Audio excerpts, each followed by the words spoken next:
Merci de choisir HK6 Télévision. Vous nous regardez de partout à travers le monde. Bienvenue dans ce tout nouveau numéro d'Actu Soir. L'actualité reste dominée en République démocratique du Congo par l'organisation de l'élection de membres du bureau définitif de la Chambre haute du Parlement. Quelle analyse faire? Quel profil pour les prochains animateurs? Nous avons le plaisir de recevoir sur ces plateaux Marcel Tita, il est de l'Union Sacrée, à qui nous disons bonsoir et bienvenue. Bonsoir monsieur Christian Moutiampa et bonsoir à tous les téléspectateurs de la grande chaîne HK6 qui nous suivent ce soir. Merci bien, je venais de l'annoncer, l'actualité reste dominée par l'organisation de l'élection des membres du Sénat. Quel regard avez-vous par rapport à cette organisation-là? C'est un regard de la réussite parce que c'est l'Union Sacrée qui gagne. Je crois que c'est un poste qui va revenir à un enfant de la maison. Vous savez que nous sommes ici d'une nouvelle coalition de l'Union Sacrée. Je crois que ça ne sera pas l'ennemi qui prendra le poste. L'ennemi? Bien sûr que quand oui. Vous parlez de l'ennemi, vous faites allusion. Il y a des ennemis dans ce pays? Nous avons bien sûr que oui. Je vous ai parlé de ces gens ici qui soutiennent même le rebelle à l'est de la République, mais qui viennent sur votre plateau. Non, de qui parlez-vous? Soyez pragmatique. Ils sont nombreux, monsieur Christian Moutiampa. Entre autres. Mais Katumbi est l'ennemi de la République, je dois le dire ouvertement. Donc ils sont nombreux. Toutes ces personnes de l'ensemble qui viennent ici parler contre la République, d'office, ils sont l'ennemi de la République. Vous assumez vos propos. Effectivement, j'assume, c'est ça, mon frère. Nous sommes...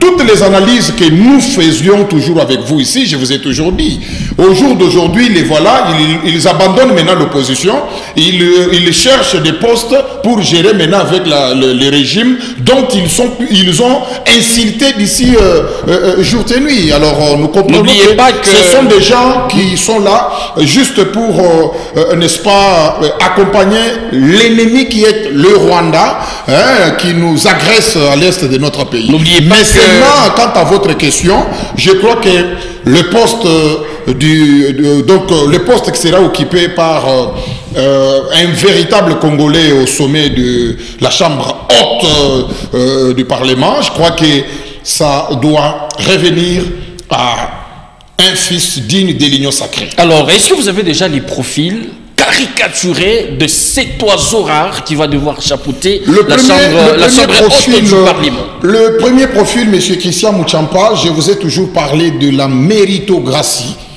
Vous voyez, on ne peut plus encore accepter de donner un poste comme celui-là à une personne qui est en train de tergiverser, comme je pouvais bel et bien prononcer les verbes.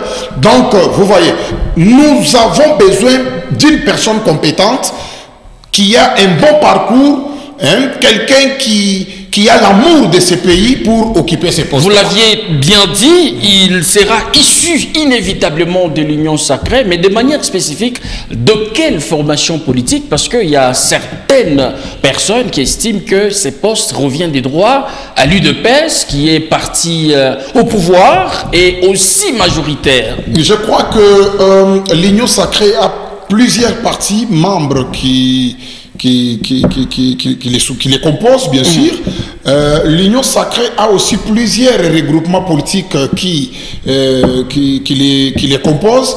Je crois que dans chaque parti politique, cette méritocratie en question dont nous sommes en train d'insinuer ici, et il y a des personnes compétentes dans chaque parti politique, je crois que... Est-ce que le Sénat sera chapeauté par quelqu'un de l'UDPS?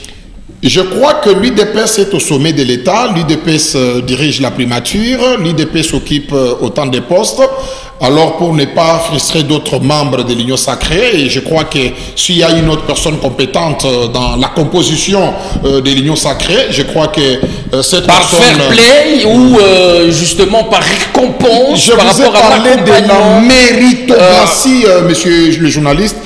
Je crois que dans ce pays, on a besoin de voir des personnes à la place qu'il faut. On ne peut plus jamais encore donner un poste à quelqu'un parce qu'il appartenait à une famille politique ou une organisation ou quelque chose comme ça, ou par recommandation. Je crois que c'est ça qui nous a beaucoup plus reculé dans notre pays. Mais si, comme le président de la République arrivait à comprendre que le poste de responsabilité pouvait être dirigé par une personne selon ses mérites, je crois que cette personne qui va chapeauter la présidence du Sénat, elle sera bel et bien soutenue par la population congolaise que nous sommes. Vous estimez que ça sera des trop si l'UDPS s'imposait en vue de dégager le candidat président du Sénat?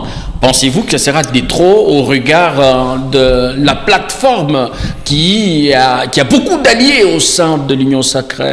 Je crois que nous sommes, ici nous nous focalisons sur la bonne démarche de l'Union sacrée. C'est déjà une famille politique qui est grande, bien sûr, derrière le président de la République.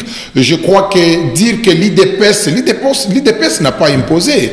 Il est ici de faire voir la beauté de la démocratie, au cas où si l'IDPS donnait un candidat, bien sûr, à ces postes, et qu'il y a un autre membre d'une famille politique, bien sûr, de l'Union sacrée, qui pouvait aussi montrer sa bonne volonté de déposer sa candidature. Je crois que la démocratie va bel et bien nous orienter à la bonne direction pour voir quelle est la personne compétente qui va diriger le poste du président de la Chambre haute de notre pays. Il est des coutumes, généralement, dans la plupart des cas, au sein de l'Union sacrée, vous désignez votre candidat, dans la plupart des cas, et vous parlez de la démocratie. Je crois que cette histoire-là, chez le président de la République, Félix-Antoine Tshisekedi, pourquoi ne pas laisser tout le monde aller compétir et là, que le meilleur l'emporte?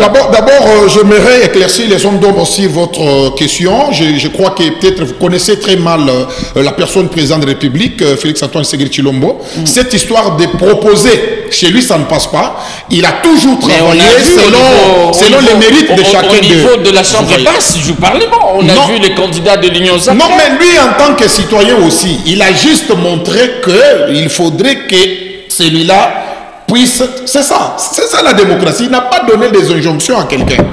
Alors la personne en question qui a pu remporter, n'est-ce pas, la victoire au niveau de la Chambre basse à la personne de Vital Kamerhe, je crois que c'est une personne qui méritait ce poste, à travers sa méritocratie d'ailleurs. Et c'est de la même manière qu'on aura aussi besoin d'une personne compétente selon ses mérites au niveau de la Chambre haute. Par rapport à la géopolitique, vous voyez quel espace être servi cette fois-là au regard des autres institutions déjà mises sur pied?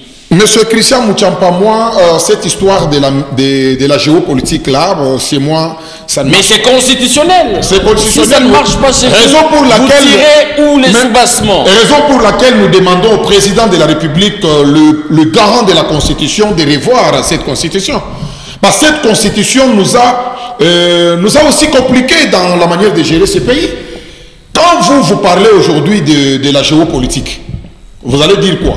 Que si ce poste-là est occupé par quelqu'un du Kasaï, alors il doit y avoir quelqu'un de l'Équateur occuper un autre poste. Non, mais c'est ce qui est légal. Non, mais on est congolais. Il doit y avoir des Katangais, par exemple. S'il vous plaît, trouvez-vous rationnel que les grandes institutions soient l'exclusivité d'un seul espace? Non, bon, ça, je ne l'ai pas dit, mais il ne faudrait pas que nous puissions nous focaliser sur cette question qui divise le peuple. Ça divise. Ça divise parce que il doit y avoir des Katangais compétents, capables de gérer des institutions.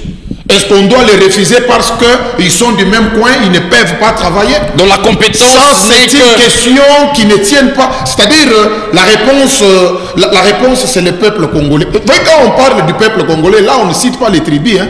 Là, on ne parle pas de la géopolitique. On généralise le peuple. Nous sommes un peuple uni. Mais chaque espace doit représenter chantez maintenant notre hymne national.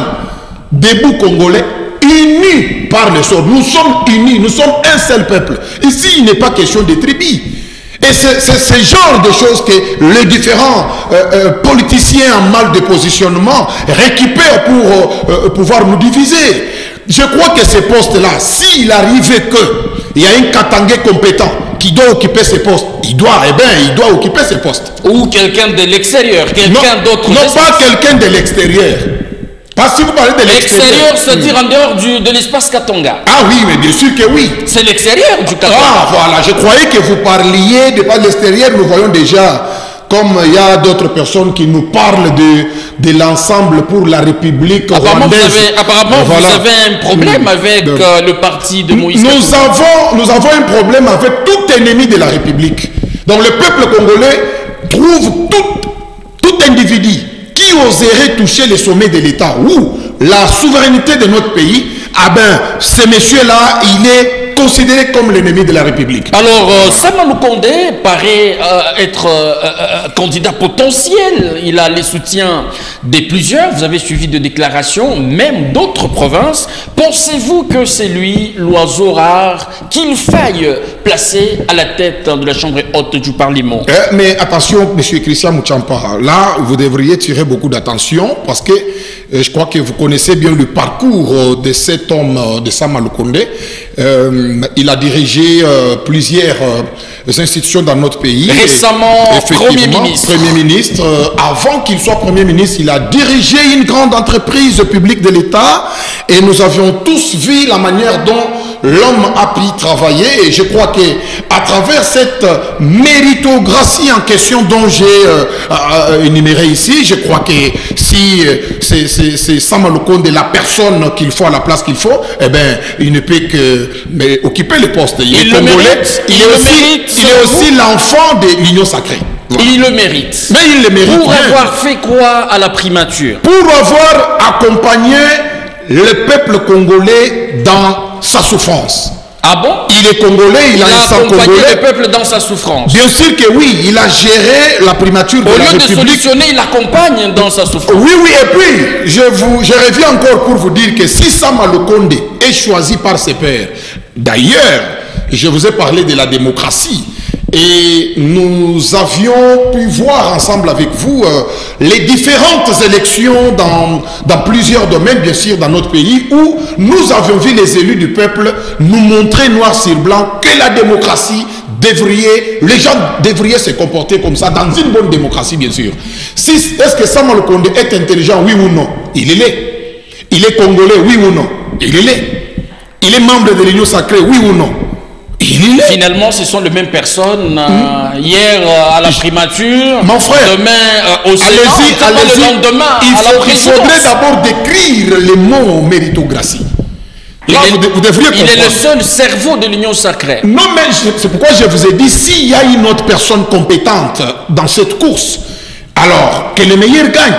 Mais sinon, pour nous de l'Union sacrée, la seule candidature que moi je soutiens, c'est... Est-ce que vous avez des acquaintances avec lui? Peut-être que c'est pour de fins d'intérêt que vous serez en train de le soutenir. Sama Lukonde est je crois du parti politique à cause que je sache que moi je suis de l'IDPS et présentement je suis allié à l'IDPS dans un regroupement politique Action audible pour la bonne gouvernance. Vous voyez, d'abord l'abréviation de mon regroupement politique. On est là pour la bonne gouvernance. Nous ne sommes pas là. La population sent-elle dans cette bonne gouvernance ou ce n'est qu'un slogan? Non, mais je crois que... Bon, qu'est-ce qu'est la bonne gouvernance?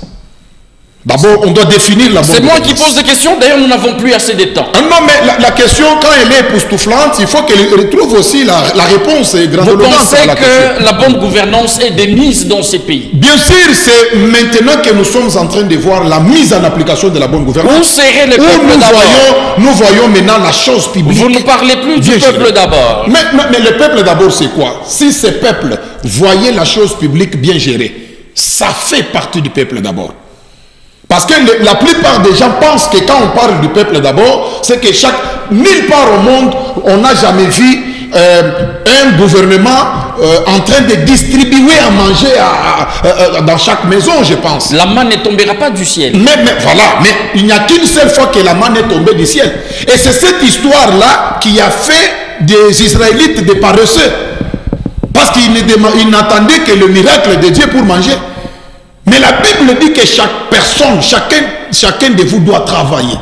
Et Dieu nous a dit, travailler la terre. Il ne reste que le chapitre, là vous vous comportez en pasteur.